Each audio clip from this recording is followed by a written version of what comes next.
Hello, all you 39,000 future immortals. How are you doing? You're watching Hanging on His Words. My name's Ken Heidebrecht.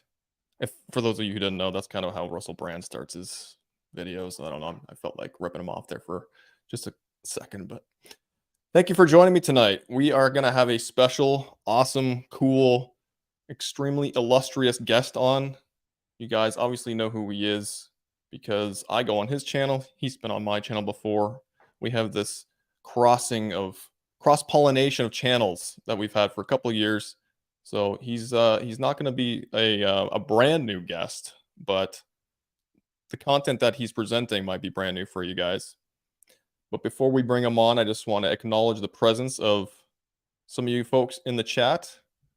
Let's start kind of near the top. Lisa Mendes. Shalom, sister. Thanks for joining tonight. Aaron Boer. Welcome. Country Dad. Hey, brother. Country Kid. Country Fun. Sam. Appreciate you guys for coming on. GR Cleve. Shalom, brother and sister. Marcia. Welcome. We have Oops in the house. Shalom. Alicia Faye. Welcome. Who else we got here? Go down near there. Country Pumpkin. We got a lot of country folk. It's great. I am a country kind of bumpkin, I guess you could say myself. So I appreciate all the country folk in the chat tonight. Wildly unpopular. Hey, sister, how you doing? Shalom. Robert Daniels, how's it going, brother? Shalom. Tracy Jones, my favorite company. Brave Believers. Yes. Yes. Shalom. Thank you for joining us, sister. We have Nick. Lisa Sevier. I don't know if I said that right, but shalom. Lou Rubinick. Sorry if I didn't say that right. Shalom all, she says. I'm not big on anime anything, but I'll give it a whirl. Yes. You know what, sister? This is not like any other anime. As you can see, if I can get out of the way here, we got some pretty cool looking fellows hanging out behind me tonight. I'm sure Sean will elaborate on some of these characters, but you know what? I think the younger generations, I myself am going to enjoy this. I know it's not for everybody, cartoons and anime and all that, but this is going to be really interesting because it's going to have an amazing script behind it. So I'm really, really looking forward to digging in with Sean about that. Amanda Rodriguez, shalom, sister. How you doing? What else we got here? Ethereal Creations, shalom. How's it going? From Yays MT, shalom. Shara Yasharal. Smash that like button, fam, she's saying. I agree. If you guys wouldn't mind, hit the like button. You don't have to smash it necessarily, but if you just press the little button there, that'd be awesome. We'll see who else is in here before we get Sean on. Joy Trujillo. Shalom, sister. Been so blessed today, she says. Beyond understanding. Well, that's great to hear. It's nice. Stacy Elaine. She says she's grateful for the Kingdom in Context app. Otherwise, still no notification from either channel. Glad to be here. Yes, the app's pretty cool. It's definitely a nice thing to have. Helps people get to know each other in their areas if they're on the app. And you can kind of find out. There's a fellowship finder on there, and it's really useful. All right. I think we'll probably start here. John Perganan. Shalom, brother. What's up, man? How you doing? He's asking. I'm doing well. Doing well. Thank you very much. Okay, we'll bring Sean on here, brother. How's it going? I think you're on mute. Sorry. I don't know if do I have to click that or do you click that? Hey, Ken. Thanks for having me on. Yeah, no problem. No problem. It's good to see your face, brother. It's been a little while. Yeah, absolutely, brother. I'm excited to have you on for the conference here we'll be doing, and we got some special surprises in store. So it's good. We're going to be doing a lot more together soon. I appreciate it. Yeah, it's going to be really fun. We've got quite a list of folks who are going to be joining us for the Kingdom Crew conference in October, guys. I mentioned it last live stream. We've been promoting it on our socials. So for those of you who don't know, we're having a conference essentially. It's a week long, and it's going to have a bunch of different guests with a bunch of different presentations and songs and videos, new a brand new episode of Days of Noah. Am I right, Sean? Is that happening? That's right. This the 22nd, which is the last night of the conference. October 22nd, we'll be premiering the first ever world premiere episode, number 1, Days of Noah, the animated series. So we're super stoked about it. Very cool. Save the best for last, are we? Hopefully that's what we think people will say. Yeah. I would just say we save the icing on the cake, right? Or I should say we save the dessert, right? Because all those the 7 days is going to be full of like power pack, full of awesome scriptural teachings, and so we'll get some of that dessert at the very end. Yeah. After that main milk, excuse me, after that main meats, we get a little bit of the dessert made from milk. Yeah, exactly. Well, I mean, some of ours might be a little milky, but we're hoping to be chopping on some tomahawk steaks throughout that week. It's going to be great. We're going to have the likes of Brother Matthew Jansen. He's going to be bringing forward some interesting biblical cosmology related presentations, which is going to be awesome. Brother Wes Blaze, he's going to be, I believe he's honing in on the Testament of the 12 Patriarchs for his presentation, so that'll be good. I'm keeping mine under wraps right now, guys, but it'll be good. Whatever it will be, it'll be good. And yeah, so please do join us for that conference. So Sean, let's just get into it, man, because a lot of people want to know what this Days of Noah series is all about. I have a bunch of questions that I have here for you. Obviously, you can totally free flow throughout this conversation, talk about whatever you want, but I do have some questions. I'm sure you'll touch on some of the points within some of these questions before I even ask them, but there's some questions that I came up with. My wife also came up with some of these questions. Awesome. She figured they would be great questions to ask you, Sean. So awesome. So I want to get to those for sure, and there's a few. So we're also going to see a pretty cool, never before seen sneak peek trailer. So keep an eye out for that, guys. It's going to be fun. Yeah, we should probably tease everybody with that right now. Why don't we? But first, let's acknowledge that, Sean, you are hot. Okay. I mean, my wife is so kind, always in the chat, trying to make me blush. All right, guys. Yeah, so we are going to start with this this trailer. Let's take a look at it.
That was cool.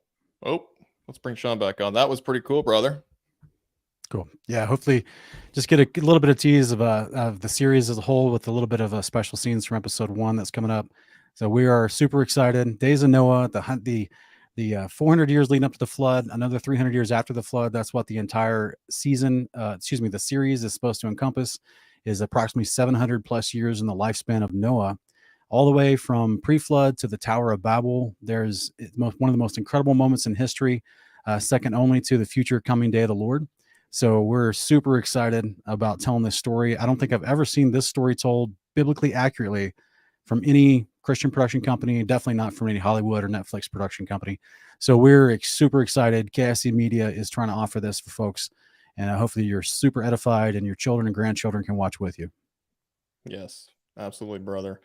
You're right. I mean, we don't get to live in the days of Noah the way that, Noah got to live in his days, but the day of the Lord will be somewhat similar in days leading up. So who knows? We may get to experience a Days of Noah 2.0 version. But for those who want to kind of experience what that was like through an anime series, this is it, right, Sean? Like, this is going to really hone in on, as you said, that particular period of time in Noah's life, pre-flood, post-flood, a lot going on that a lot of people don't even realize because the book of Genesis, which is predominantly read by folks in churches, it doesn't give you a whole heck of a lot of detail, but there are other texts that do, and I'm assuming you're drawing some material out of those books. Am I wrong in saying that?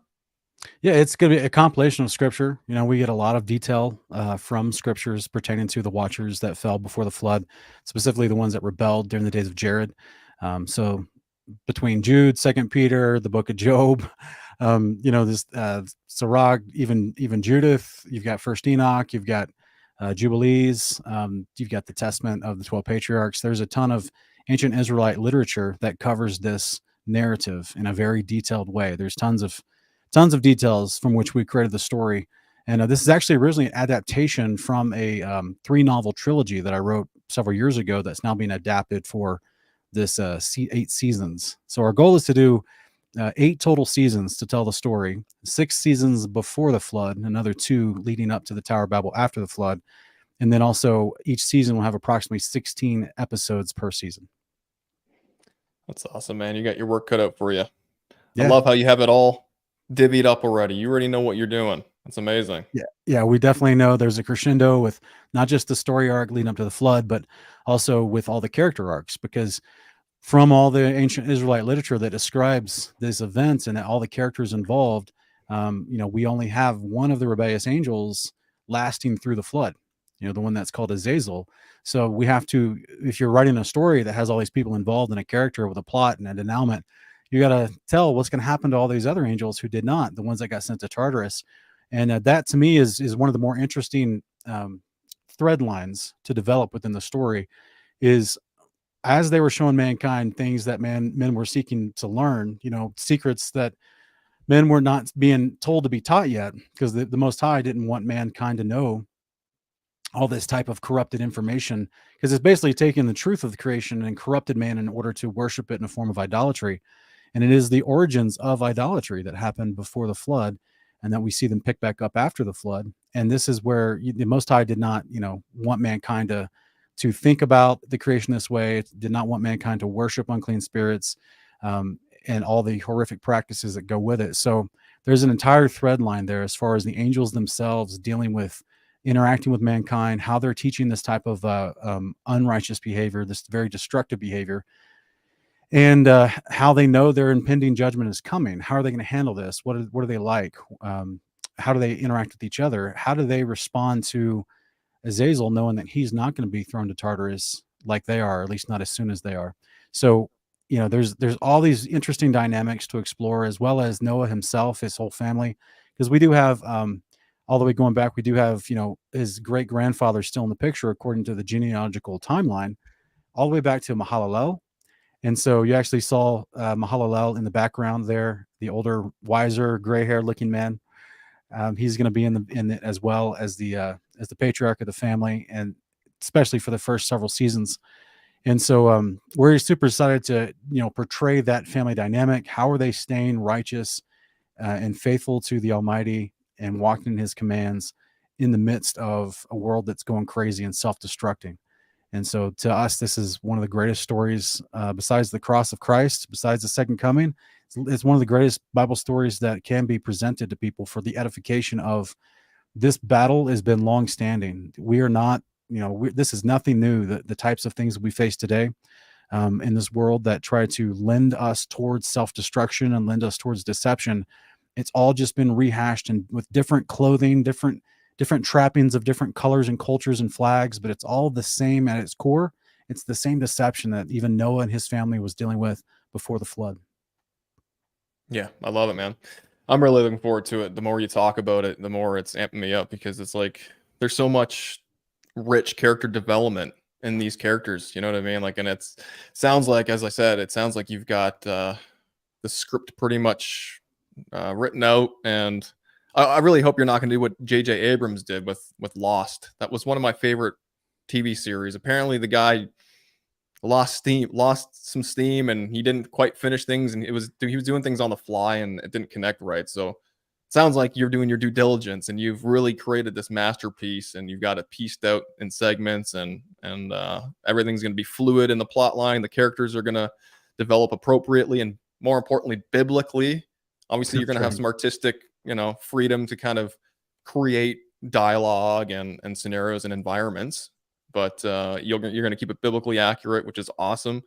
And we're going to take a look at these characters in a way that we've never maybe thought of them before. So I'm really, really looking forward to this, brother. Yeah, one of the things, you and I, since we started our ministries, we've always been trying to teach people that, there's a difference in the ancient Israelite literature as it introduces things like the Nephilim, which were giants, but then we see giants after the flood, and we see that name Nephilim used slightly differently after the flood. Even in its Hebrew spelling, it's different. And people have always been wondering, was there another event where angels rebelled and came down and took wives again? Like, where these other Nephilim come from after the flood? And especially when you are reading all the texts that ancient Israel had, which includes Jubilees and Enoch, and you see that these rebellious, unclean spirits that lost their bodies, their giant bodies, became the unclean spirits that we now deal with today. And people always wondering, like, what's going on? Did more angels rebel and create more Nephilim? How did this work out? But that's where, during the show, we have the opportunity to show the difference between genetically modified men who are tall giants versus the Nephilim that are considered unclean spirits. They're not considered men. Right. They're a different thing. They're a corruption version of the spiritual nature and not the fleshly nature.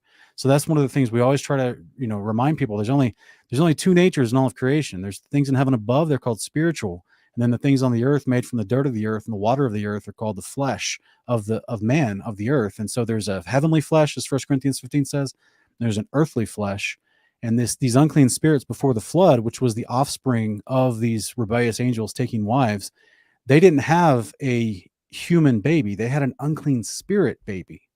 And that's a very different thing, according to ancient Israelite literature, than an actual human that's just genetically modified to be bigger.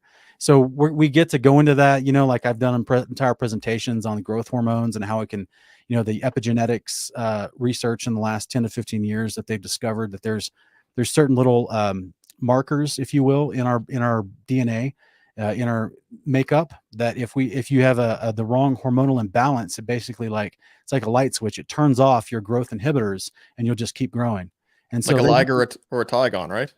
Like a liger. That's exactly right. Yeah. So they figured out with that specific combination, it turns off the growth inhibitors, and those ligers are 900 plus pounds. They don't have any joint problems. They don't have any growth problems. There's no cancer. They're still fully functioning. They're super quick and dangerous. Probably one of the most fearsome predators on the earth. Thankfully, they're being kept in a controlled environment and grown up in captivity and not in the wild, because they'd be a serious problem if they were in the wild. Yeah, a 900-pound tiger lion mix running around with full capability. But that's what Noah was dealing with in his day. Imagine men that are 18 feet tall or 12 feet tall with no joint problems, no muscle problems, full capability, quick reflexes. Yeah. You have a problem to deal with. This is a serious issue. So this is where there is a difference in the biology, in the descriptions of how this works. Even First Enoch alludes to this idea of enchantments and root cuttings that helps us understand they did know about the hormones and roots that causes gigantic growth. And so there is a difference between giant men versus actually unclean spirits birthed from rebellious angels. So that's where we get to flesh out with the storyline. It's not going to be as on the nose as what I just described. We get to flesh it out with the storyline. And you're going to meet one of those giant men, several of them actually, even in the first episode, because we're not going to actually get to the Nephilim until later episodes. So there's a whole bunch of fun stuff involved. We're excited about it. We've got, the whole premise starts off with Jared. He's dealing with the dissidents, is what they're generically called by the assembly. The three rebellious angels you have in the background photo here coming down in the loge, the transport vessel that's made out of firmament material. Sorry, what was that? Loge? Yeah, it's a LOGE. It's a loge. Very cool. It's basically it's a cubicle box that's used for overseeing a theater. And so we thought it was an appropriate name for these transport vessels that come down from their grand vessels. As you can see in the background of this photo behind us, in the sky high above is their actual flying vimana, their background vessel, their grand vessel. And then they'll take these clear cubicle transports down to the ground, because what we're going to be showing in the series is that the rebellious angels, they're not showboating their angelic abilities all the time, because it would be too odd. But they learned earlier on, because this is taking place 400 years before the flood. So that means they've already had a couple hundred years to start deceiving mankind and figure out what works. Right. There is, just like today, the enemy's always recalculating how to better deceive mankind. So were they in this storyline that they're trying to figure out. And what they realized over time was that if they showed their full angelic capabilities all the time, it's a constant reminder that there are good angels. And so they're trying to deceive mankind, just like we see today, away from believing in an actual creator of heaven and earth, away from believing that he has good messengers that he sends to minister to us on the earth, who in faith and belief are inheriting salvation. They want them all to forget about that. They want to be presented and portrayed as the gods that are revered and worshiped.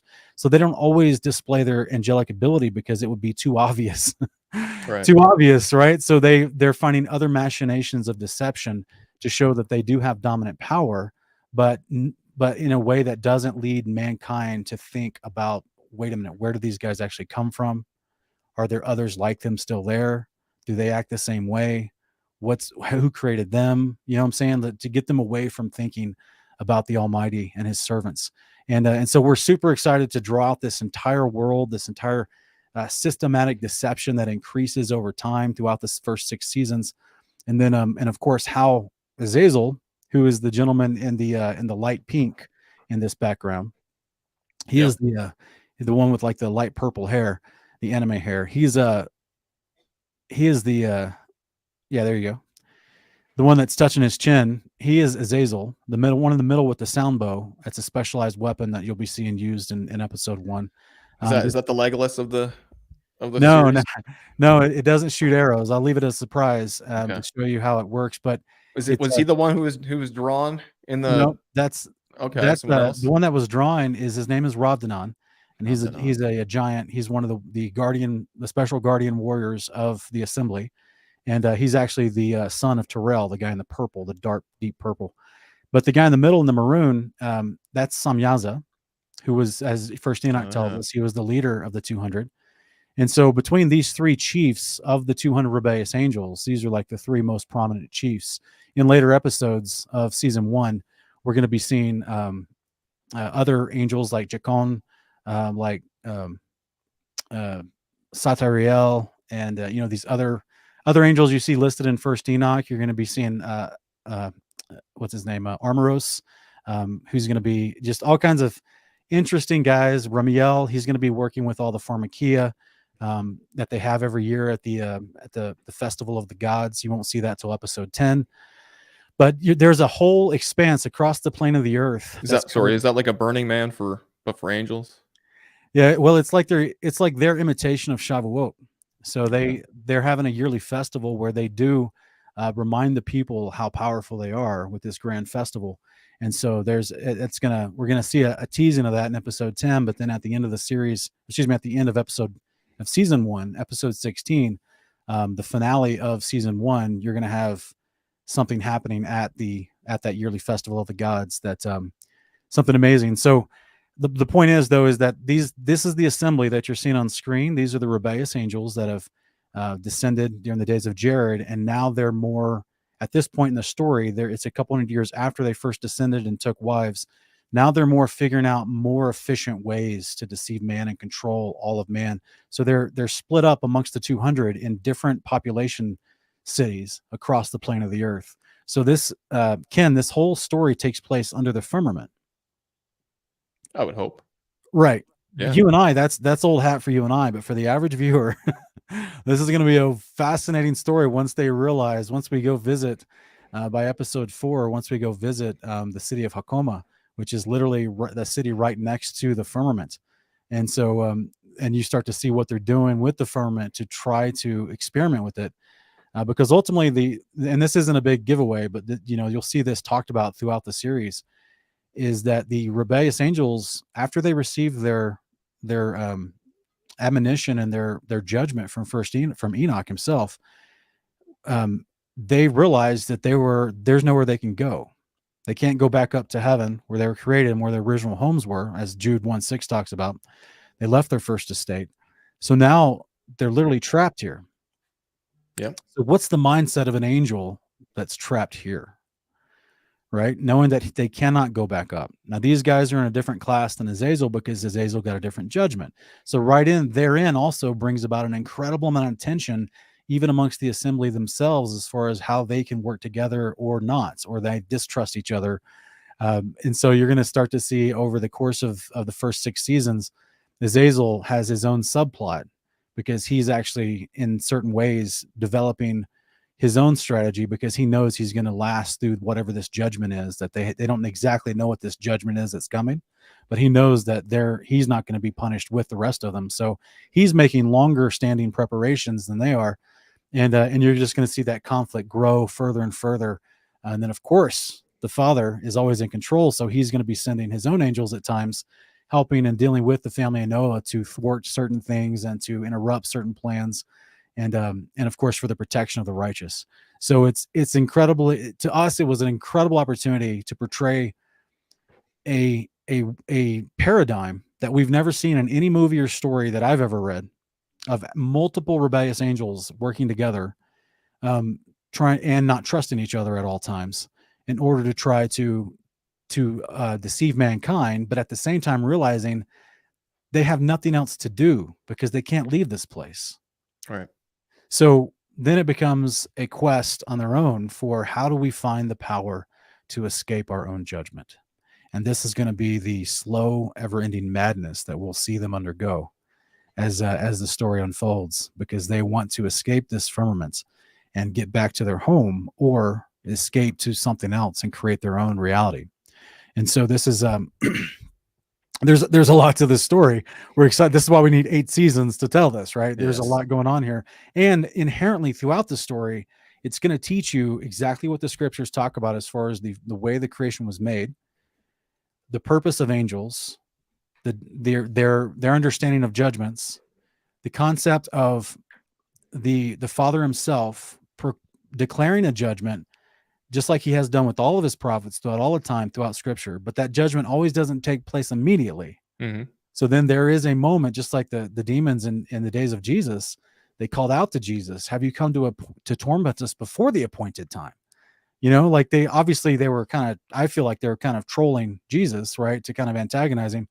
But that means the demons themselves know, they volunteered the information. They know that there is going to be a time when they're going to be destroyed in the lake of fire. It's just not now. It's not yet.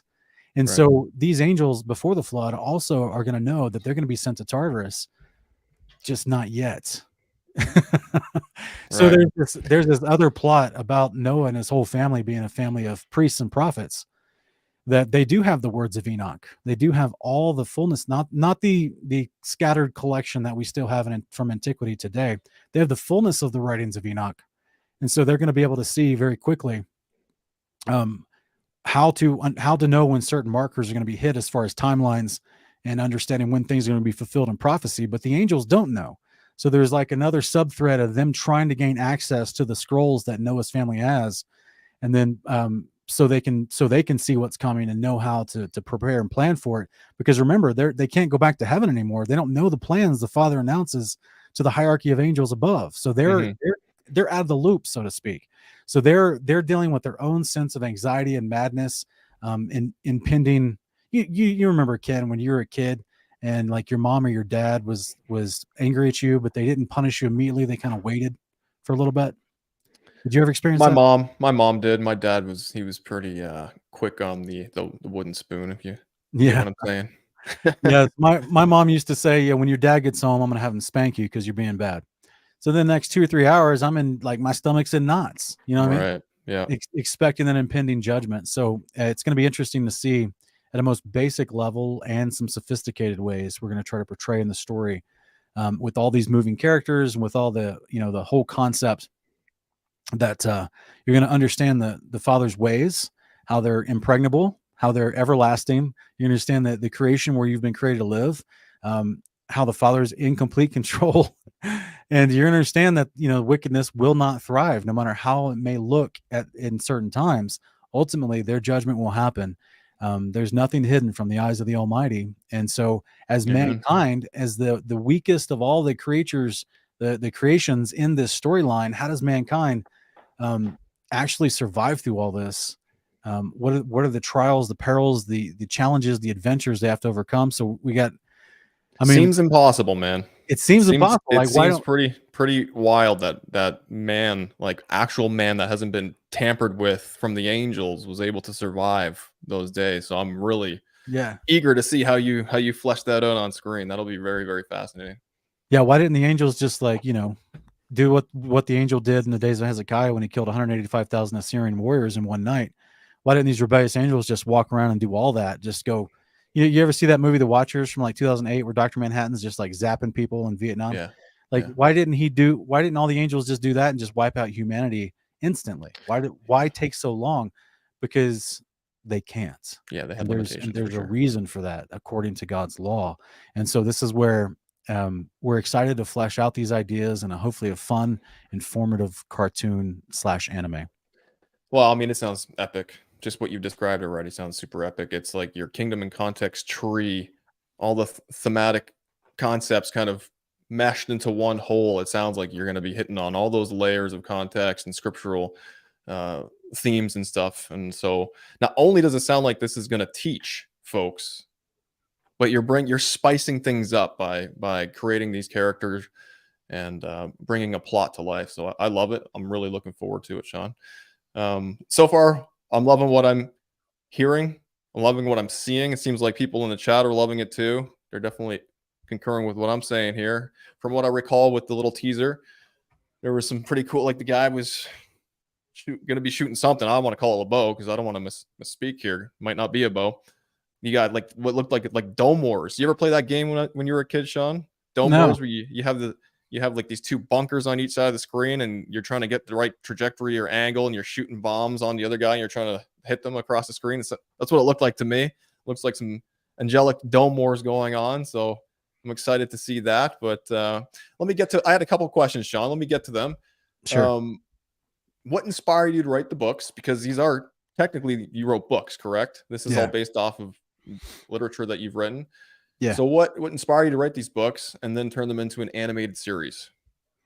Well, it was a strange night, and I think 2004 was the original night. I was just trying to go to sleep, and for whatever reason, just the Father seemed to just download a movie into my brain about pre-flood world, and so I started. I was like in the middle of the night, and this is a long time ago, so we didn't have like little flashlights on our cell phones, at all times. So back then I was newly married, and I was trying to I didn't want to turn the lights on and wake anybody up. So I was just in the dark scribbling in a notebook beside my bed, all these ideas for inventions, how the flood happened and not destroyed the ark. How did they build the ark, and what the topography of how they kept the ark going, and as well as just the culture, everything involved. I felt like I was just getting downloaded a unique story in my head. And so then that prompted me to start researching some things. And there's a lot of bad information to weed through. There's a lot of modern reinterpretation of ancient texts that are post-flood texts that try to, they have their own, like the Sumerians, the Akkadians, the Assyrians, they have their own retelling of these ideas with their own spin. So it was a lot of research and just realizing there's all these other stories from other cultures, even though they referenced a family surviving the flood, a lot of the details did not match the abundant literature of scripture that had congruency in their details about the story. And so obviously I weeded out the non-biblical, non-scriptural materials for research and just started digging in on the scriptural materials. And then that led to about 2011, 2012, and I started writing and trying to finish the trilogy. And so back then it was, I think, 2014. I tried to do a Kickstarter, but that was unsuccessful because no one knew about me. No one knew who I was. No one, Right. No one cared. In order to have a successful crowdfunding campaign like Kickstarter or GoFundMe, you got to have people that actually know who you are, so you can share your link with them. But And so that was, but that was already after I tried to approach like actual publishing houses and literary agents. And I got two, two responses from the different people that I solicited. And they all offered me a very bad deal, basically, right? They wanted Okay. full control of the story. They wanted control of the characters in the story. So that would give them Course. the autonomy to change the end of the story or to change book 2 or book 3. And I just couldn't do that because I knew that, these are not people that are studying the Bible, right? So like they're going to make it more PC, or they're going to make it in whatever, they're going to mix in maybe Sumerian concepts or Egyptian concepts that aren't accurate to the scriptures, or who knows what, right? Because ultimately, when you start researching how this world works and you realize when it comes to media, especially print media, which has been the dominant media forever until social media and the internet came around, that the gatekeepers of print media are these publishing houses and literary agents. Mm-hmm. So if they don't want certain content being promoted and distributed in multiple regions and being sold, like they were happy to promote worldwide the Harry Potter series and make it some of the best selling books of all time. But I highly doubted they were going to do that with this story. So there's no way I could just give over the story and all the rights to how the story was written to people that I couldn't trust knew They the would actual Bible. desecrate your baby. Yeah. Or they just shelf Yeah. it and never sell it and say, "Oh, sorry, it didn't hit our market zone very well. But now that we own the rights, you can't do anything with it." That's actually happened to people that try to publish books. I've heard that. I knew a lady. She had a book and a sequel, and after her first book did well, the publishing house decided to shelf her sequel and never release her sequel, and so her fans are waiting for the second book, but she can never get it out. So not going to go that route. We're doing a self-funding project. Go to daysofnoah.tv. You can help fund the project ourselves. It's a crowdfunding campaign. Daysofnoah.tv, or you can go to our Patreon, Days of Noah on Patreon. And the links are in all of our video descriptions on our Days of Noah TV channel on YouTube. You can easily find those 2 links in the bottom of every video there. And you can help be a part of crowdfunding this yourself. But so we don't have to go through the gatekeepers. We can ensure the quality and the content is as scripturally accurate as possible, because that's what's going to make it as powerful as possible. Yeah, exactly, brother. So, okay, this will lead to another question here. What would you say to people who have judgments about spending money on media projects, and why it's important that they consider supporting your endeavors? I mean, on media projects for getting the scriptures out, is that the idea, or is it just in media projects in general? Like, You know the haters, Sean. People okay. who would say they would go to the website and see kind of how much it's going to cost, right, to Well, bring something like this to fruition. Talk about how actually cheap that really is compared to yeah, to do a legit animated series like this, it'd be several $1,000,000 per season. And so thankfully we've got some amazing artists that are working, and Drew from Green Pond Creative, Drew Winter is our lead artist. He's the director of art for the series, and he is doing an amazing job. He created what you see in front of you here. In addition, I think Gerald created the background art for this particular picture, but they're just doing an amazing job bringing this to life. And this is something that typically, like, you see anime cartoons, those cost millions of dollars to produce. So we're in order to do an entire season at the fundraising goal that we've set, that's on the website, is a miracle. It's what they call a shoestring budget, Ken. You know what I'm saying? But this is to get just like have you ever seen the Superbook on YouTube? I've seen snippets of it, not in full episode form or anything like that, but I've seen snippets. Yeah. Yeah, it costs hundreds of thousands of dollars to make. Like and people funded that ministry to make it. You know what I'm saying? So unless you want to go with investors, and then you're, again, just like I was talking about the literary agents and the publishers in the print world, then you're opening yourself up to outside influence that can be like, well, I don't like the way this character is going, so I'm going to withdraw my $300,000 unless you change the character to be like this. And that just puts you in a really weird spot. So I would rather not seek angel investors. I would rather not seek corporate media company investors. I would rather not sell the rights to this to anyone like Hulu or Netflix or Amazon Prime or nothing like that. We want to keep this so that we can create this exactly how it's meant to be and make it as scripturally accurate as possible. So that's why, I mean, if basically the only people that complain in that regard about why things cost money is people that have never done anything like this before. They don't understand that it costs money to create something like this that you can have for free once it's created. So we're not going to charge anyone once these episodes come out. They'll be for free on YouTube and Rumble. But Excellent. it does cost money for people to put time in and make this, and for the production of it, and the artwork, the voiceovers, everything involved, all the animation. The world costs money to create anything. It does, and that's kind of the sad thing. I know it's not I wouldn't say it's a prevalent attitude within the faith community, but there's definitely pockets of it out there that just expect everybody to do things for free, right? Why isn't all your music for free? Why aren't all your teachings for free? Why isn't something like this just all free, free, free? And it's like, well, Well, it is free things for them to consume, but it's never free to create. right, There's a right. big And difference. so, yes, obviously, like times are tough. Our economies are brutal, but at the same time, Yahweh blesses folks, and He puts it on people's hearts to bless them as He will. And so, if it's if this is something that you guys think is amazing, and you have some spare change, help a brother out, bring it to fruition. We're not doing this stuff just for fun, right? I mean, yes, this is what the Father's given us skill wise. He's put these endeavors on our hearts and stuff like that. But ultimately, it's getting the messages out. We want to Right. combat the evil one because he's doing quite well in this world. If you haven't noticed, right? So we gotta shed some light in the darkness, and this is part of shedding some light. And I'm personally stoked and am contributing to this, and I have no problems with it at all. And so I'm thankful that you've taken this on yourself, brother, because we need this. We need this type of stuff in our community. You know what I mean? Because I'm someone who um, has watched Christian film and stuff in the past, and I always walk away kind of just laughing. I hate doing that, but I find a lot of stuff cheesy, and so this doesn't look cheesy to me. You know what I mean? Good. Like this is you can tell you just based off of what you've discussed so far. Like this, you put a lot of effort into it. Again, it's scripturally accurate. It's gonna delve deep into the character development of a lot of these characters that people have no clue about.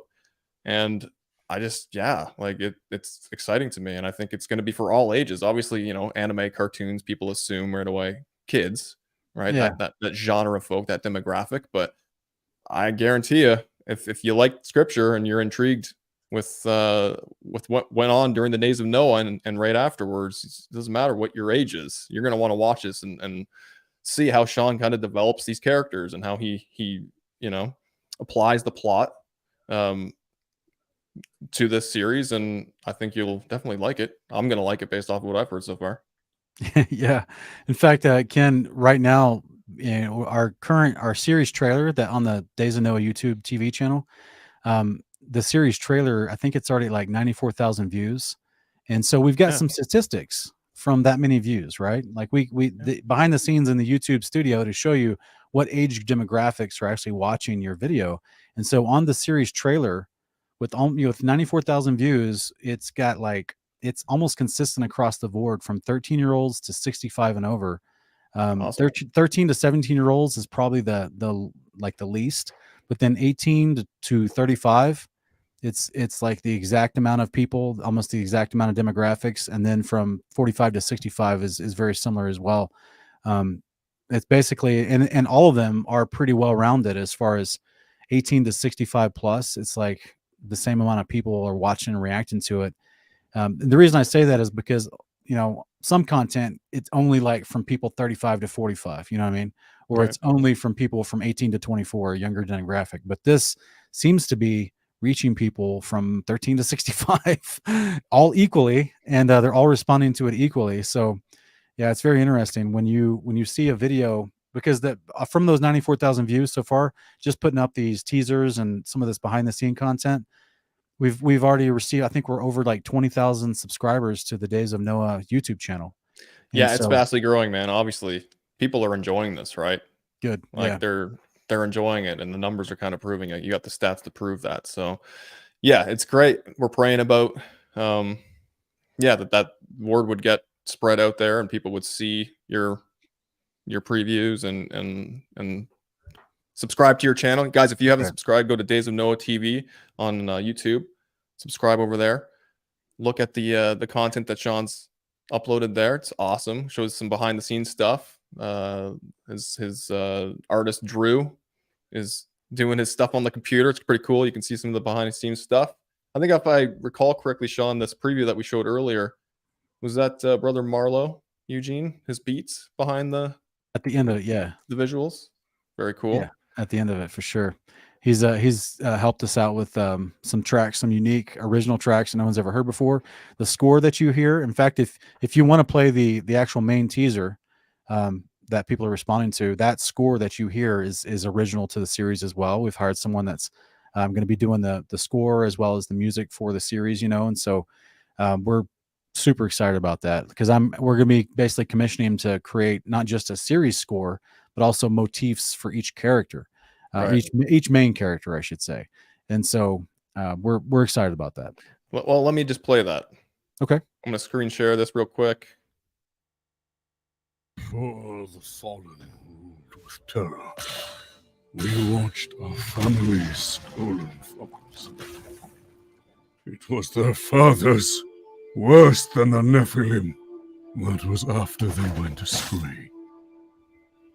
And with each passing year, their hatred for us grew. As their madness increased, the cries of men reached the heavens. Do what you will! We will never meet again!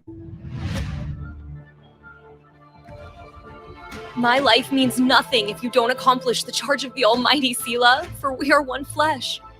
If you don't return from this, I'll rejoice with you in the heart of the earth. We will find the power we need. It runs through every breath and creature. This earth is ours.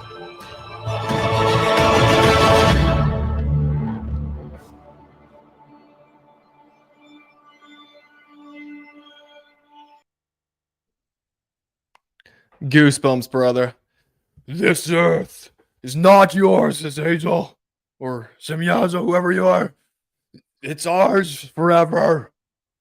That wasn't the tryout. Sean, I said last week that I would be trying out live, and my voice isn't working properly tonight. So that doesn't count, okay, dude?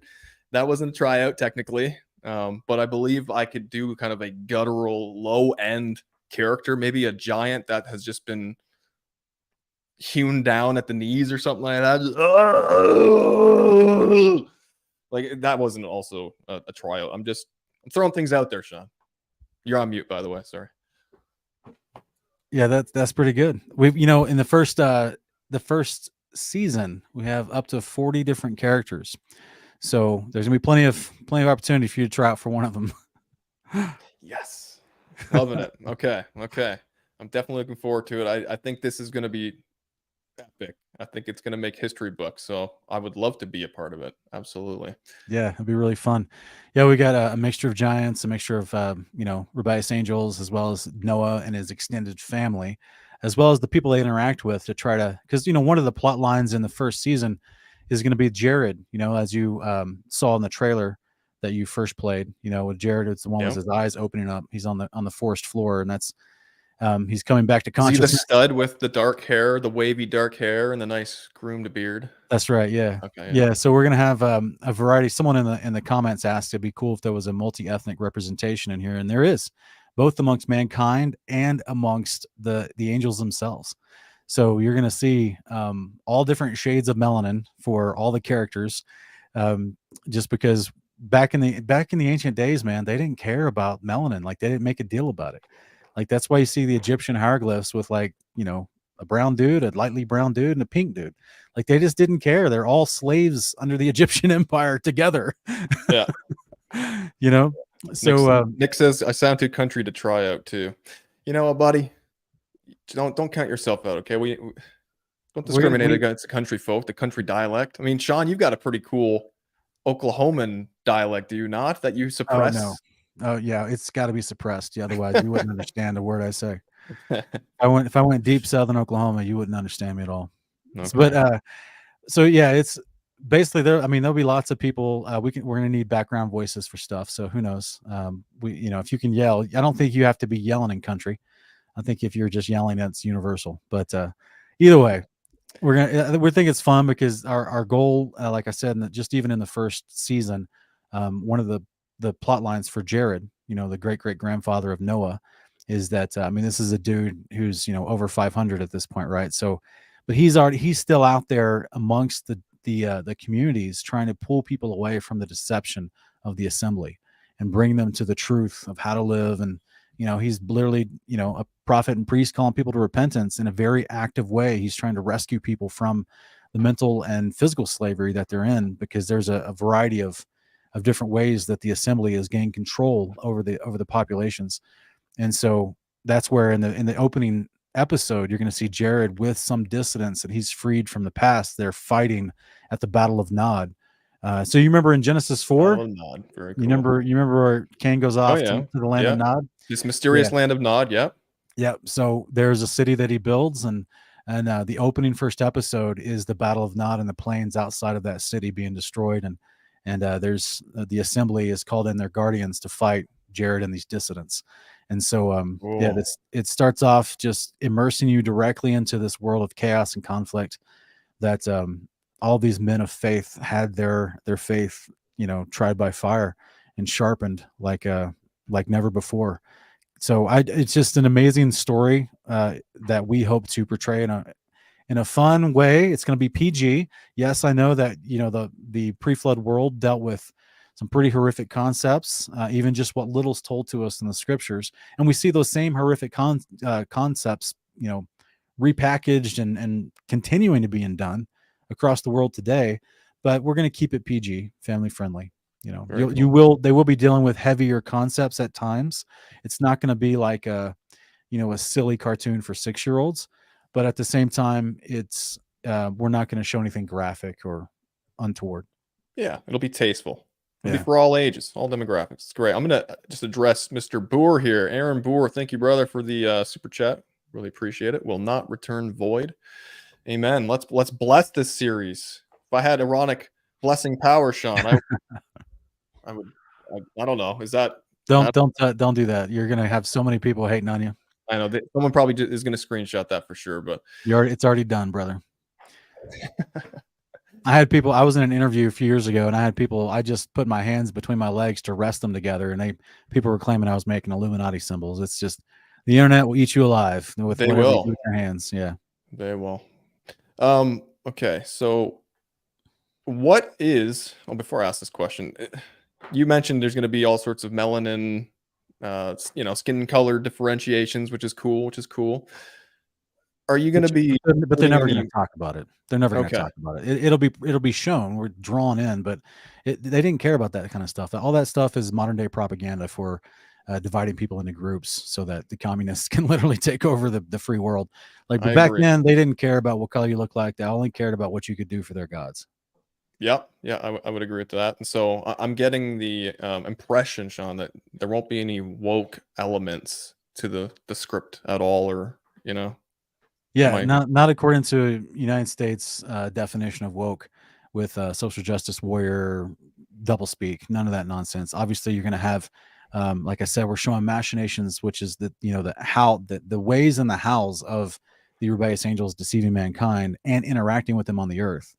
So that's kind of a unique concept. We don't get to see very often presented in any kind of Christian content. Is you don't get to see like the actual, like we in the Christian world today, they talk about, oh, there's the devil, and many people don't understand Christian literature, and they think that the devil and his servants are all angels. They don't realize the idea of unclean spirits and where they came from. Right. So they don't realize there's just one rebellious angel left, and there's a bunch of unclean spirits under his control. But no one's ever represented, to my knowledge, this idea that there's multiple rebellious angels interacting at the same time on the earth amongst mankind, not just mysteriously from behind veiled pretenses that nobody can actually see. No, you're going to have, like in the first episode, you've got the guy in purple, the deep purple Terrell. He's going to be staring face to face with Noah and his family, And so like, this is they knew who these people were.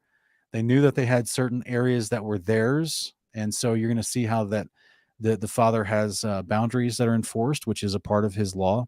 And so you're going to see kind of that whole thing, displayed as far as the enemy knows they don't have total control over all of mankind. And they never will ever, but they want to portray as if they do. Mhm. And so this is a part of the story of seeing that they're not as powerful as they try to portray themselves to the average person, because the story will follow the storyline of the angels themselves, these rebellious angels that are a part of the assembly. These are all the angels that came together with mutual imprecations to take the oath in First Enoch 6, right? So I call Right. them the assembly. And so they're coming That's cool. together in mutual assured deception over mankind. Like they all have the same purpose, because to them it puts them in a position of power. And so, but they, at the same time, you're going to see them talking amongst themselves how they really don't have it all figured out, and they're still really trying to figure out the better ways to overcome man. But then knowing ultimately that their judgment's coming, they don't even agree amongst themselves, because they don't have true unity, because they're wicked, right? They are spirits of rebellion. So Yeah. how can they ever truly agree with each other long term? They maybe momentarily for a certain purpose, but like they're never having long term unity, because There's infighting. Yeah. yeah, they're not walking in truth and righteousness, so they can't help but fight with each other at certain points. Yeah. Brother, Jerry Patterson's asking, he wants to know when this is coming out. His 9-year-old is driving him crazy. October 22nd, which is a Sunday night, is the premiere of episode 1 of season 1, 2023. So just a couple months from now, you'll be premiering episode 1, season 1, October 22nd. I'm totally looking forward to it. Tracy Jones is suggesting maybe we could get a color book for the kids. Yeah, that'd be cool. That'd be cool. Nick is saying I'd color as well. Not even ashamed of it. Coloring is cool. It's therapeutic. There's nothing wrong with that. If you're an adult who likes to color, as long as it's between the lines, right? You should be able to do that. But yeah, we do plan to have different printed materials available. That's where, if you go to the daysofnoah.tv website, they're not there yet, but we've got tabs for the future once we have things produced, as well as each season is going to have its own novel made from each season.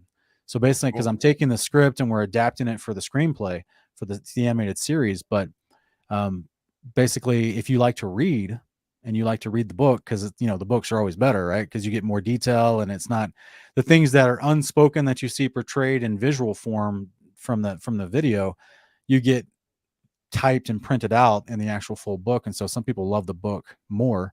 And so after the completion of each season, our goal is to actually print the book itself for each season. So it'll be a total of 8 books printed when it's all done as well. So in addition to other types of fun literature and other types of things, like we have goals in the future. We have goals for like a graphic novel version of this as well, with the artwork to work with Drew and do stuff like that, as well as other types of things. I'm not opposed to a coloring book. That sounds fun. Yeah, absolutely. Man, I'm proud of you. This is good. I'm liking what I'm hearing. So Sean, a couple more questions. What's your script writing process? Can you reveal that to us? The script writing process? Well, yeah. At this point, because I have the source material, I already have an idea for the chapters that are already written, and that's what I hand to the animators and the voiceover artists, and let them read the actual full chapter with all the descriptions and all the details and everything, and so they can get a feel for the world.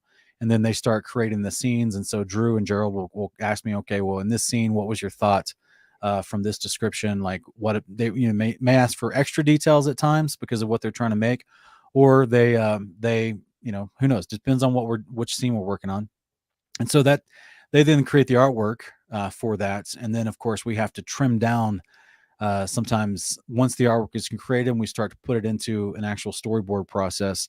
I may have to augment some of the wording or some of the lines very slightly in order for it to fit better with the screenplay. So the actual printed novels that are going to come out at the end of each season's completion may have slightly different words, like nothing that changes the story, but just like for the sake of timing and pacing, they may have slightly different length of verbiage. And because some things can be communicated, with the story format, creating the animation, that you don't need a word for.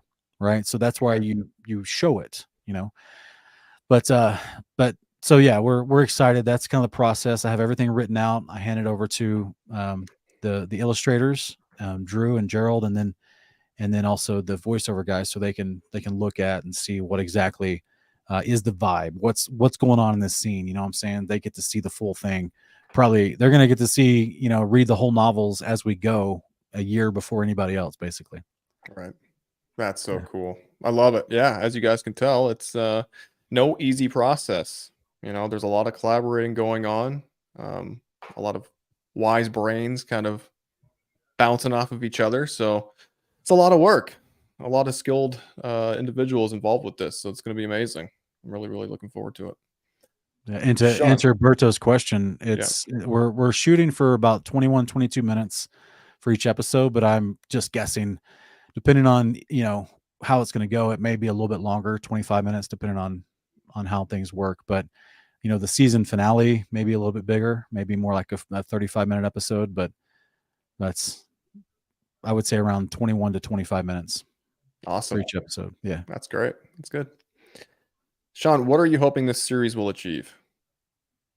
To get people interested in studying the scriptures, for one. Obviously, put their faith in Christ. I haven't even talked about how the story is going to literally, we're talking about Enoch, right? How many times did he prophesy about Christ? So he shared his prophecies, he shared his visions, and everything the angels showed him about the creation and the world to come and the future generation that he prophesied in the opening of First Enoch. He shared all that with his family, Noah, Mahalalel, not Mahalalel, but I would guess Mahalalel, but that's because he's mentioned in the book of First Enoch. But also Methuselah and Lamech. All these dudes knew, and there's even gentlemen in the descendants and the children of Lamech that were like the brothers of Lamech that Methuselah calls and gathers them all together that aren't even named in the book of First Enoch, and he's teaching him the words of Enoch that Methuselah knew. And so, you've got a world with their Bible back then was the words of Enoch. Yep. And he had tons of prophecies about Christ. So all these dudes are in the know. All this whole family before the flood is in the know about there's a coming elect one. There's a coming Messiah and he is the one hidden in the bosom of the Father. He is over the angels in authority. He will be over all the nations once he comes to the earth as well. And so they already knew the story. And so are you saying, Sean, like the earliest men knew about an appointed savior and king who would be coming? Amen. It wasn't just like thousands of years into the timeline of human history that Yahweh decided, I'll let them know, I guess. No, it's just like Yahweh always consistently tells the same story to all of his prophets. He told the same story to Enoch as well, that there was a coming elect one, and he would be the one in whom the nations would put their hope. He would be the one in whom justice and righteousness would fill the earth as a result of. It's the Son of Man, the Son of God, the Son that went forward with the Almighty, the Lord of Spirits, as First Enoch talks about. So the same story from start to finish, and these guys all knew the story too because they're a family of prophets and priests. And so this is we're excited to be able to flesh that out in the storyline, and that's stuff that's in addition to all the other things I've talked about. Like that's also in there. So if you're watching this, you're going, oh, that's Old Testament stuff. Like, let's just focus on Jesus. The Old Testament focused on Jesus. The writings of Enoch before the flood was all about Jesus. He was existing in heaven with the Father before the flood, before he became born in the womb of Mary. Christ has been around. He's been there. The prophets saw him as well in the future prophecies, as well as visions of what was happening in heaven during their day. They were aware of the Son of Man also. He was being hugged by the Father for the whole time in his bosom. Just hold him tight, Just got him in a headlock, waiting to let him go. And so, they all knew about Christ, and they prophesied emphatically about him. The angels knew about Christ. This is what Enoch talks about. Before the sun, moon, and stars were created, in front of all the angels, that means including these ones you see on screen, these rebellious ones, in front of all the angels, Christ was announced and named, given his authority from the Almighty. Was named. Yeah, yes. They knew who he was. They knew he was coming. The lamb that was slain before the foundation of the world concept, they knew his purpose and his role. They knew that their judgment was coming. So this is why we have as an underpinning for the rebellious angels in this storyline is they're trying to figure out how they can find the power within creation to avoid judgment from the coming sun.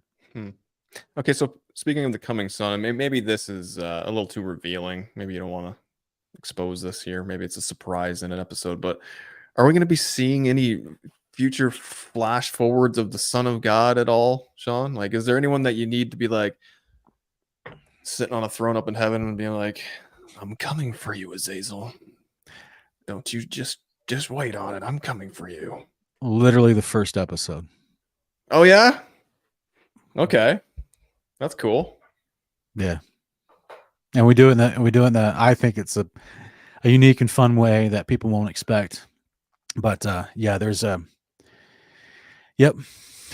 All right. Yeah, I can't give away more than that, but because it's toward the Sure. crescendo climax of the first episode. But yeah, all these elements, guys, are going to be in. If you've ever seen me put together any kind of teaching on my channel, Kingdom of Context, you will not be disappointed. We are not cutting back anything on this. The full truth of Scripture is getting all put into this series. Beautiful. Love Yeah. hearing it. Sean, I got a final question here for you. How is this different than currently existing Christian media? How is it different? Yeah. Well, we're not funded by any corporations. We're not teaching wildly interpretive traditions of men based off Catholic doctrine or Judaism. We're just going with what the scriptures say. So this is different as far as if you're getting the content. Anyone can slap the Christian label on anything, but it's about what is actually being produced. What is the message actually being spoken? And our message is clear, just as scripturally tight as we can make it, without interpretation. Just simply, obviously, since you're writing a story, you've got to like add in dialogue, because all this dialogue is not in the. It's a fictional story, but all of it is directly based on the details as much as possible of the scriptures, so we can make it as scripturally accurate as possible, to give you a look into the ancient world, what it possibly could have looked like. And so we're excited about that, because there's lots of, like VeggieTales. I watched VeggieTales when I was a kid, man. That was great stuff. Oh, yeah. Stuff like the Superbook is super popular right now, which is this 3D animated stuff that's out there. It's great, super popular. But do we agree with everything they teach in their actual dialogue and content? No. So I think what's going to be different about this is you're going to see things you've never seen before addressed in Christian content, that will help you understand the continuity from Genesis to Revelation, the entirety of the scriptures. They prophesy that the kingdom of God to come, and that happens through the Messiah and his second coming, bringing the Father's house down to the ground to stop all the wickedness, unrighteousness, and injustice of the world. Which the days of Noah was the time period when all that stuff began. Mm-hmm. And so this is where I don't think I've ever seen any other Christian media portray this story, much less portray this story in a way that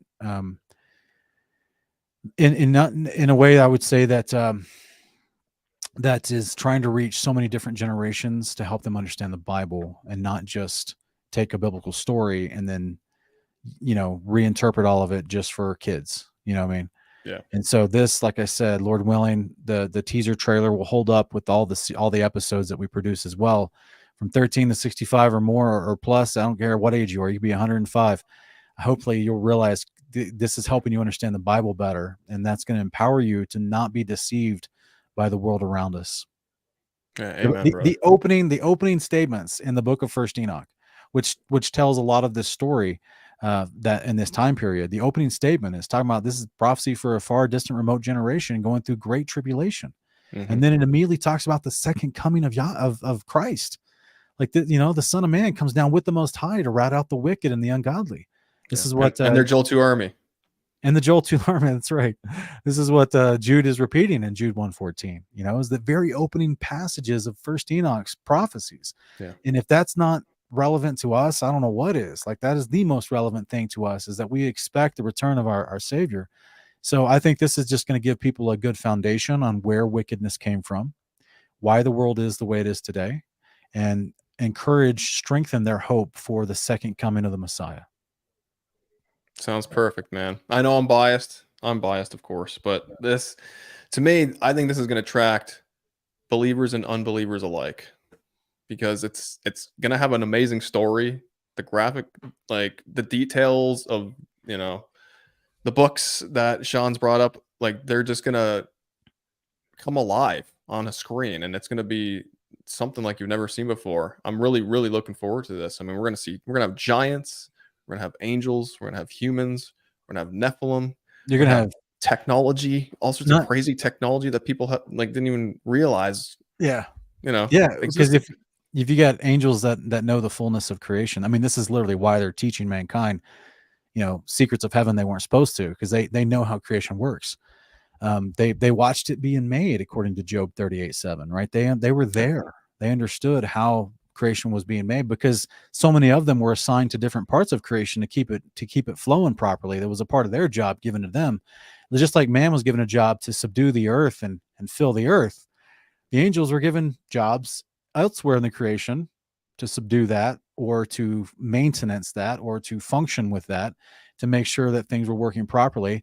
And so we get to explore all those kinds of things, as far as, what did it look like what's it going to look like when Azazel actually steps outside the firmament and wants to go back upstairs. If I could put it like that. That's awesome. So we get to address a lot of interesting concepts in this, not just giants, but titans as well, all different sizes of giants, but also titans. We're going to see the titans in season 2, Lord willing. And so we're just excited. All kinds of chimeras, like in episode 2, you're going to see a chimera. So there's interesting stuff. Love it, brother. Is there anything else you want to expound upon as we end this broadcast? I think you've touched on a lot of awesome things. You have a lot of things that should be surprising to folks, and also intriguing. Hopefully it'll draw them in after hearing everything that you've discussed. Yeah. If everyone, that's watching, if everyone wanted to be a part of this, and they donated $5 or $10, to the crowdfunding project, we would have this thing, completely funded in no time.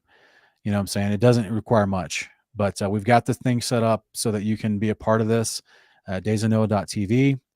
We've been having a little bit of trouble with the website today. I don't know what's going on. Our tech is looking at it, but that's, just keep trying. daysofnoah.tv is where you can go to find how you can donate and be a part of this. Or if you want extra bonus content that's not on the YouTube channel, and extra artwork that we haven't released yet, you want to see all that stuff early, as well as see the episodes that we released 24 hours before we release them on YouTube, as well as additional bonus content that we'll have on our Patreon channel. That's where you can go and become one of the Days of Noah patrons.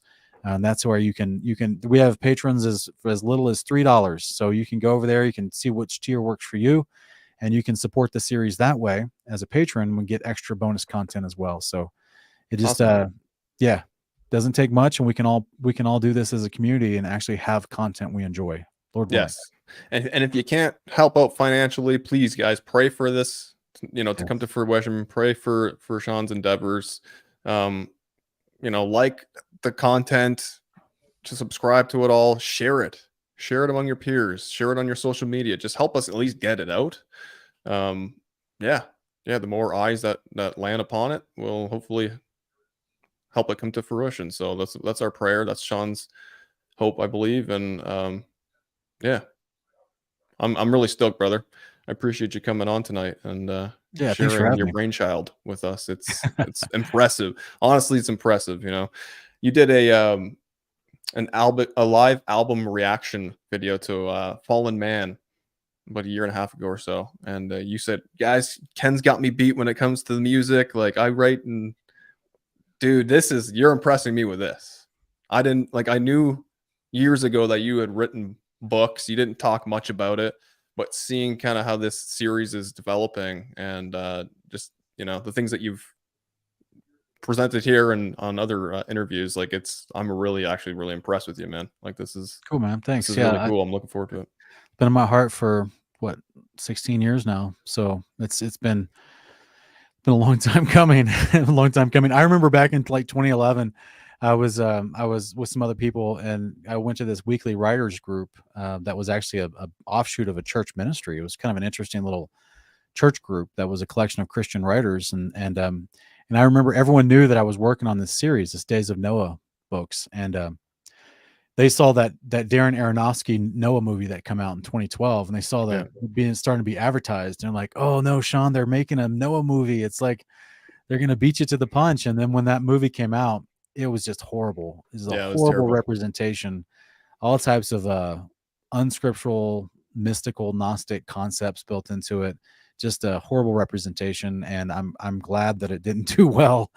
It's because I was like, okay, they still have an opportunity to show this story the way the scriptures actually teach it, so that people can be edified by it. But see, it seems like the world loves to do that. They love to take biblical stories and like redo them and just completely mess them up, and either cause a sense of mockery towards the Bible or towards God, or denigrate the goodness of God in some way. So we're not going to do that. We're Good. actually going to have a really fun storyline that shows you, no matter how amazing or impressive it might seem that the rebellious watchers can be, we're going to show you that they're truly they're flailing, waiting for their own destruction. Like they know the end is coming. They can't stop it, because they remember being in heaven and near seeing the Almighty and realizing they're not as powerful as this guy. He created them. And so what mindset what would happen if you had that mindset and you're trying to interact with mankind whom you already despise and disdain? Because from the get-go, they've always been prophesied to be resurrected and put as your authority later. So like there's this intense animosity, this intense frustration, because instead of them just obeying the Almighty with purity, like the rest of their millions and billions of brethren that did not rebel, they decided to, jump headlong into insanity. Right. And so it's this strange mix of them trying to hold it together and seem like they're in control while inwardly just going absolutely insane. I love it, man. Yeah. So Noah's not going to have like this murderous intent No, constantly throughout. No. no. Okay. And, That's and good. there's not going to be any giants that are going to hang on the ark and be left over. No, you're going to see some interesting stuff. The Garden of Eden is you're going to see the Garden of Eden in the background of episode 1. So the Garden of Eden is actually going to be in this. The land of Eden is where the borderline of the land of Eden is where the Battle of Nod takes place. But you're going to actually see the garden itself at one point in one little scene. And so we're going to flesh that out even further once we get to episode 4. When Azazel tries to get into the garden. And so there's a whole bunch of stuff. We're excited to bring this to you. And we just thank everyone that's already supported us so far, everyone that's already a patron so far, everyone that's already went to daysofnoah.tv to be a part of the fundraiser. You guys are amazing. Thank you so much. And we just look forward to completing this. Yeah, it's going to be so epic. I don't know if you want to address this, Sean, real quick before we head out. Amanda Rodriguez is asking, are the individuals contributing to this project getting paid, or is it out of love and free work? No, the individuals contributing to the product they're getting paid their wage. I mean, we have contracts with the illustrators, with the animators, with the voiceover guys. So this is a legit. This is KSC LLC Media. Excuse me, KSC Media LLC. It's an actual company that we started to create this, and so they're contracted through that company and paid by that company. And so this is where, just like you guys have seen The Chosen, they do a crowdfunding thing for their whole series. They pay the producers, they pay the actors, they pay everybody involved, the sound guys, the lighting, the mixers, everything involved. We're also paying the people that are, except for so far, Marlo refused payment. He just donated some music to us for free, but everybody else involved is getting paid. So, Sean, I'll probably won't charge a wage for my my voice to be part of this project, but your $1 million voice, your $1 million grunts and growls. Yeah. Any action figures in the works at all, Sean? Is that a potential? Are we right now focusing on that eventually? No, not right now, because I struggle with that because I don't want to fall into the whole graven image thing, Yeah, for sure. So I'm just trying to figure out the dividing line on that. But obviously kids would love to play with this stuff, right? Because I used to play with GI Joes when I was a kid and Transformers and things like that. So I mean, I get it. I didn't worship those little toys, so I get it. But I'm just being the nature of the content. We're trying to walk a fine line. Yeah, get it, man. Awesome, brother. This was fun. This was really fun. Maybe we'll have you on again talking about it at some other point. Maybe after the first episode, we can do a review. Yes. Maybe I'll do a live response. A watch party. Yeah. Live watch party. Yeah. We'll see. Maybe we'll do that. I think I'll play the clip out if that's cool with you, brother. That's fine, brother. Okay, well, guys, thank you for so having me much on. for joining Sean and I this evening. We were supposed to have this conversation last Friday, but my internet got mysteriously unplugged randomly, and it got plugged back in for us to do it tonight. So we're going to do it tonight, and I appreciate those of you who did join us. Much love to you guys. I hope that everything we talked about tonight, everything that Sean presented, is encouraging to you. It's exciting. We need these moments of excitement in our lives, Sean, because there's a lot of stress. There's a lot of, like, potentially depressing things going on in the world. And so I think something like this is going to combat that. It's going to help us just remind ourselves of the days of old and what's to come in the future. And I know it will for me. Hopefully it will for others. And I really do appreciate you guys joining us. Sean, you're awesome. Definitely praying for you and your crew who's working on this. You guys, you get the Father with you. And if it's his will, this will come to fruition. So we're not going to worry about that stuff. But guys, everything does cost money in this world. And if you want things to be done right, people need to get paid. So then there's an incentive to do really good work, because not too many people are in positions where they can just offer their skills for free. There's roofs above your head that need to be paid, and you got to put food down your mouth so you can continue living, right? Sustenance, that whole thing. So just the image that you have in the background here. I mean, Drew probably worked on this for, I don't know, 10 to 15 hours. Think about your daily life, guys. How much of your work week could you spend creating a scene like this, and how many hours it takes? And then, of course, this scene will be animated. So he has to create multiple layers of artwork within the scene so that the animators can take that and use it. So just, this is a legit project. We're trying to do as high quality as possible within our budget. And everyone involved I'm trying to compensate them as much as possible so they can contribute to this while they have their regular lives. And so this is why we're asking for people to help us make this a reality. Amen. I love it, brother. You're awesome. Your wife is she's wanting people to drop hearts into the live stream there to get me doing some more of these, guys. I probably will. I will. I like this. Maybe I'll have Lindsay on one of these nights. Sean, would you allow me to borrow your wife for a night?